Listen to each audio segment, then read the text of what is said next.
It's miserable weather. It's a Sunday and I really can't be asked.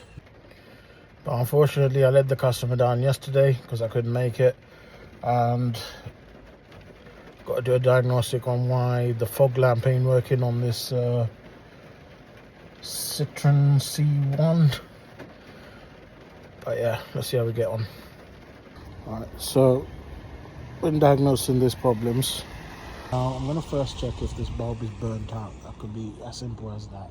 In these scenarios, I don't tend to also plug in OBD because it's pointless. In most cases, we tend to go in with a power probe and a multimeter. First things first, I'm going to remove the bulb and have a look because it could be as simple as a bulb or fuse. If need be, we can delve in deeper, but it's failed its MOT. Now the customer wants it rectified as soon as possible before it goes back in.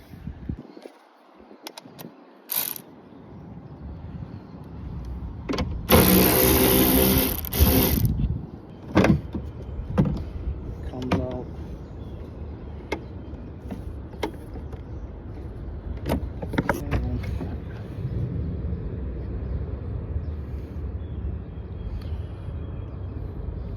Bulbs are good. Nothing wrong with the pins, no corrosion.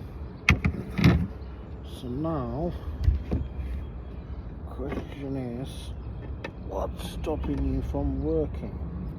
So the bulb itself is good. On to the next stage. Let's check the fuse. We're about half an hour in now, and I've checked the front fuses. Nothing's wrong there.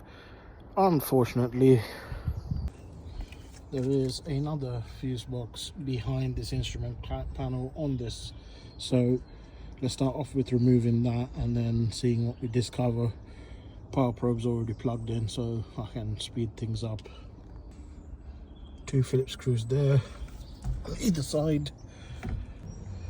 Once you've taken these screws off and popped off this cover, you've got these fuses which are exposed all around there at the back of the instrument cluster.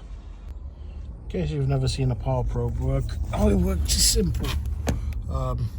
We basically put it into one of the connectors.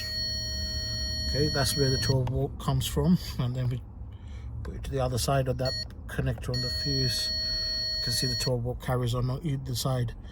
Now there are some of these fuses which don't come on unless the ignition's on, and those fuses are typically good for, there we go, that's one of them. Okay, but then if I was to put the ignition, see how it goes red?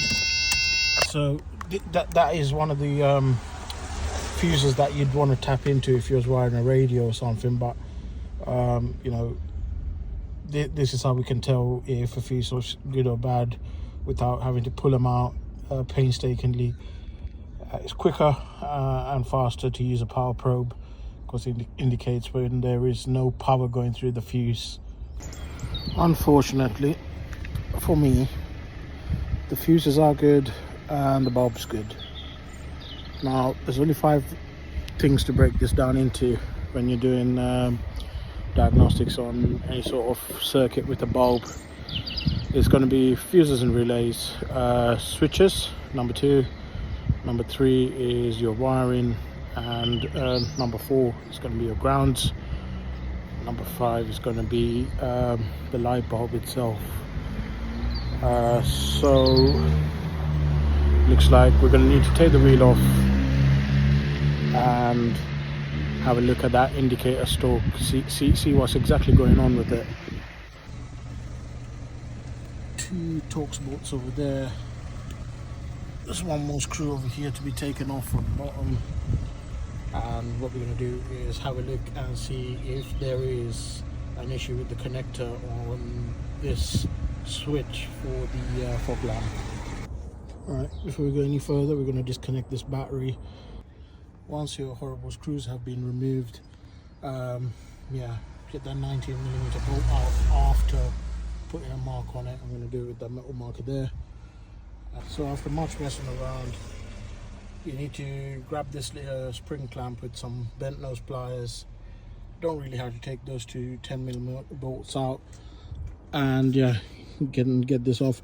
Now off camera, what I'm going to do is continuity test and see if we've got power going through all the functions on this switch over here, and then obviously let the customer know what's going on. So great success. As you can see here, the fog lamp's now working. We can also see the fog lamp icon is switching on the instrument cluster. Switch it off, and here we go, fog lamp's off. Goes to show, regardless of how you feel, some days just get up, go to work. You never know what the wonders you can achieve are. With this whole job, this is the worst part of it, putting this bloody little screw in under there. I've already double checked all the connections and, you know, put the battery back on. We're going to make sure that there's no issues with the car, hand over the keys, sign off some paperwork, get invoice sent out, and then yeah, get paid.